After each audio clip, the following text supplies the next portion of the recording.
পিলে চমকানো আর চোখ কপালে ওঠার মতন খবর। দুর্ঘটনার শিকার ইরানের প্রেসিডেন্ট ইব্রাহিম রাইসির বহনকারী হেলিকপ্টার। পার্স টুডের প্রতিবেদনে বলা হয়েছে, ইরানের পররাষ্ট্রমন্ত্রী আহমেদ ওয়াইদি জানিয়েছে, প্রেসিডেন্ট ইব্রাহিম রাইসিকে বহনকারী হেলিকপ্টার পূর্বে আজারবাইজান প্রদেশের উত্তর পশ্চিমে জুলফিকার এলাকায় দুর্ঘটনার শিকার হয়েছে। আরনার প্রতিবেদনে আরও বলা হয়েছে, আজারবাইজানের সীমান্তবর্তী এলাকায় একটি জলাধার উদ্যান অনুষ্ঠানে যোগ দিতে গিয়েছিলেন ইরানের প্রেসিডেন্ট রাইসি। সেখান থেকে ফেরার সময় ভারজাকান এলাকায় হেলিকপ্টারটি জরুরি অবতরণের জন্য বাধ্য হয়। হেলিকপ্টারটিতে প্রেসিডেন্ট ইব্রাহিম রাইসি ছাড়াও ছিলেন ইরানের পররাষ্ট্রমন্ত্রী হোসেন আবদুল্লাহিন ও পূর্বে আজারবাইজানের গভর্নর মালিক রাহমাতি সহ আরও কয়েকজন গুরুত্বপূর্ণ নেতা। ইরানের স্বরাষ্ট্র মন্ত্রণালয় বলছেন, হেলিকপ্টারটি গন্তব্যস্থলে পৌঁছানোর আগেই অবতরণের জন্য বাধ্য হয়েছে। প্রতিকূল আবহাওয়ার কারণে সেখানে এখনও পর্যন্ত উদ্ধারকর্মীরা পৌঁছাতে পারেনি। ভারী থেকে অতি ভারী বৃষ্টির পাশাপাশি প্রবল বেগে বাতাসও উদ্ধার কার্যে বাধা সৃষ্টি করছে। এই ঘটনার কিছু ঘন্টা পরেই ইব্রাহিম রাইসি কেমন আছে বা তার কোনো আঘাত লেগেছে কিনা সেই বিষয়ে কোনো খবর পাওয়া যায়নি। ইরান দেশে বিভিন্ন রকমের হেলিকপ্টার চলে, কিন্তু আন্তর্জাতিক নিষেধাজ্ঞার কারণে তাদের যন্ত্রাংশ পাওয়া কঠিন হয়ে পড়ে। প্রেসিডেন্টকে বহনকারী ওই হেলিকপ্টারের সঙ্গে আরও দুটি হেলিকপ্টার ছিল, সেগুলি অক্ষত অবস্থায় রয়েছে। শুধুমাত্র প্রেসিডেন্টকে বহনকারী হেলিকপ্টার নিখোঁজ হয়ে যায়। সংবাদ মাধ্যমে আরও জানা যায়, প্রেসিডেন্টের হেলিকপ্টারটি দুর্ঘটনার কবলে পড়ার পর সেটি থেকে জরুরি ফোন কল এসেছিল। হেলিকপ্টারের প্রেসিডেন্টের সঙ্গে থাকা কর্মকর্তারাই ওই ফোন কল করেছিল। অপর পাশে ইরানের বেশ কিছু সংবাদ মাধ্যম এটিকে দুর্ঘটনা বলতে নারাজ। এমনটা দাবি করা হচ্ছে, প্রেসিডেন্টকে নিয়ে ওই হেলিকপ্টারটি জুলফার কাছে হার্ড ল্যান্ডিং করেছে। প্রিভিসিয়াল গভর্নমেন্ট জানিয়েছে, ওই এলাকায় ওই দিন গাঢ় কুয়াশা ছিল, আর ওই কুয়াশার কারণে হার্ড ল্যান্ডিং করতে হয়তো হেলিকপ্টারটি বাধ্য হয়েছে। হামাস ও ইসরায়েলের যুদ্ধের মধ্যে ক্রমশ উত্তেজনা বাড়ছে গোটা মধ্যপ্রাচ্য জুড়ে।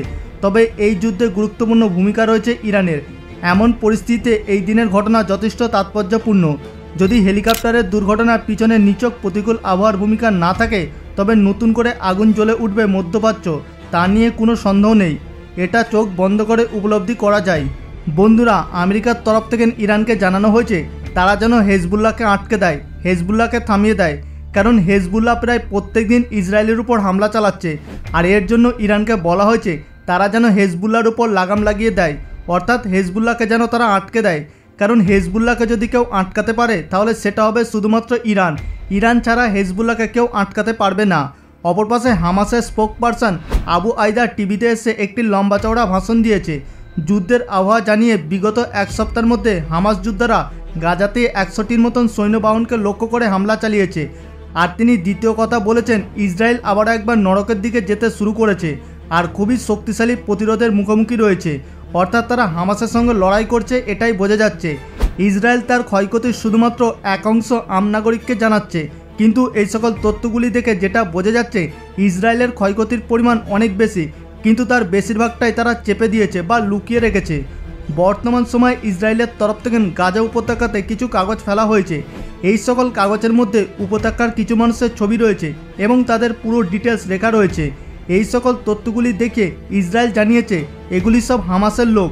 এমন কিছু ছবি দেখানো হয়েছে যেখানে ছোট ছোট বাচ্চা অর্থাৎ শিশুদের ছবি দেখানো হয়েছে। এই ছোট বাচ্চাগুলিকে ইসরায়েল হামাস বলে আখ্যা দিয়েছে। আর গাজাবাসীকে ভয় দেখানো হয়েছে, তারা যদি হামাসের ঠিকানার সম্পর্কে ইসরায়েল সৈন্যদেরকে না তথ্য দেয়, তাহলে কিন্তু তাদেরকে মেরে ফেলা হবে। কারণ গাজাতে বসবাসকারী সাধারণ নাগরিককে ইসরায়েল সরকার হামাসের সঙ্গে তুলনা করছে। ছোট ছোট শিশুদেরকে হামাস বলে আখ্যা দিচ্ছে ইসরায়েল। আর সমগ্র পৃথিবীবাসী এই সকল ঘটনাগুলিকে দেখে চুপচাপ বসে রয়েছে। উত্তর ইসরায়েল থেকে একটি খবর পাওয়া যায়, যেখানে হিজবুল্লাহ সশস্ত্র সংগঠন আল মালিকিয়া নামক একটি স্থানে ইসরায়েলি সৈন্যগাড়িকে লক্ষ্য করে টার্গেট মিসাইলের সাহায্যে হামলা করে। তবে এই হামলার কারণে কিছু সেকেন্ডের মধ্যেই সৈন্যগাড়িটি সম্পূর্ণ ধ্বংস হয়ে যায় এবং তছনছ হয়ে যায়, আর তার মধ্যে থাকা ইসরায়েলি সৈন্যরা আহত হয়ে পড়ে। আর এমনটা অনুমান করা যাচ্ছে কিছু সৈন্যর প্রাণ চলে গিয়েছে। এই সকল আহত সৈন্যগুলিকে রেস্কিউ করার জন্য সেখানে যখন ইসরায়েলি সৈন্যদের আরও একটি গ্রুপ গিয়ে পৌঁছায়, তৎক্ষণাৎ সেই সকল সৈন্যগুলির উপরেও আক্রমণ করা হয়। হিজবুল্লাহর এই সকল আক্রমণগুলি দেখে আমেরিকার তরফ থেকে এবার ইরানকে বলা হয়েছে তারা যেন হিজবুল্লাহকে থামিয়ে দেয়। দীর্ঘ 8 মাস হামাসের সঙ্গে যুদ্ধ চালিয়ে বিগত এক সপ্তাহ বা 10 দিনের মধ্যে প্রায় সেই পরিমাণ ধ্বংসযুদ্ধ চালিয়েছে হামাস। বিগত 10 দিনের মধ্যে ইসরায়েলের প্রায় 100টি যুদ্ধ ট্যাঙ্ক ধ্বংস করে দিয়েছে। বর্তমানে ইসরায়েলি সৈন্যরা গাজাতে অপারেশন করতে ভয় পাচ্ছে, কারণ হামাস যোদ্ধারা কখন কোন দিক থেকে আক্রমণ করবে তারপর সৈন্যরা নিমেষের মধ্যে টুকরো টুকরো হয়ে যাবে। এই ভয়ে এখনও পর্যন্ত ইসরায়েলি সৈন্যরা আতঙ্কের মধ্যে রয়েছে। হামাসের স্পোক পারসন আবু ওবায়দা সরাসরি হুঁশিয়ারি দিয়েছে, আল জাইতুন, জাবালিয়া আর রাফা বর্ডারে ইসরায়েলি সৈন্যদের অপারেশন তাদের সবচেয়ে বড় ভুল সিদ্ধান্ত প্রমাণিত হবে। বর্তমানে যার কিছু নমুনা ইতিমধ্যে আমরা দেখতে পাচ্ছি, তবে ইসরায়েলি সৈন্যরা এটা মেনে নিয়েছে যে রাফা বর্ডারের কাছে অপারেশন করাটা তাদের ভুল হয়েছে। গাজা উপত্যকায় জাবালিয়াতে যে যুদ্ধ চলছে সেটা এখনও পর্যন্ত হওয়া সবচেয়ে বড় ভয়ঙ্কর যুদ্ধ। তবে এই যুদ্ধের মাঠে ইসরায়েলি সৈন্যদের বারংবার তাদের সাপ্লাই লাইন পরিবর্তন করতে হচ্ছে, অর্থাৎ এমন কিছু রাস্তা রয়েছে যে রাস্তা দিয়ে সৈন্যদেরকে প্রয়োজনীয় খাবার দাবার, ওষুধ এবং অস্ত্র পাঠানো হয়। তবে বর্তমান সময়ে হামাস যখন ইসরায়েলি সৈন্যদের উপর আক্রমণ করছে তখন তাদের সাপ্লাই লাইনকে ভেঙে দিয়েছে। এই সাপ্লাই লাইনকে লক্ষ্য করে হামলা চালাচ্ছে যাতে করে ইসরায়েলি সৈন্যরা কোনো রকমের সাপ্লাই না পায়। যুদ্ধের এই পর্যায়ে দেখার পর আমরা এটাই অনুমান করতে পারি যে হামাস ইসরায়েলি সৈন্যদের অস্ত্রের উপর আক্রমণ করছে, বারংবার তাদের অস্ত্রকে ধ্বংস করে দিচ্ছে বা নষ্ট করে দিচ্ছে, যার ফলে ইসরায়েলি সৈন্যদের প্রাণ যাচ্ছে, কিন্তু হামাসকে কোনো রকমভাবে তারা নিয়ন্ত্রণ করতে পারছে না। অপর পাশে হেজবুল্লাহর বারংবার আক্রমণের ফলে লেবানন প্রান্তে একটি এলাকাতে ইসরায়েলির তরফ থেকে বিমান হামলা করা হয়। ইসরায়েলের এইরূপ আক্রমণ দেখে হেজবুল্লাহর তরফ থেকে একসঙ্গে ৭৫টি ড্রোন হামলা করা হয়েছে। হিজবুল্লাহ সেই সকল ড্রোনের সাহায্যে ইসরায়েলি এলাকায় ঢুকে সেখানে গিয়ে রকেট ফায়ার করছে, অর্থাৎ তারা সরাসরি রকেট ফায়ার করছে না, এই ড্রোনের সাহায্যে রকেট ফায়ার করছে।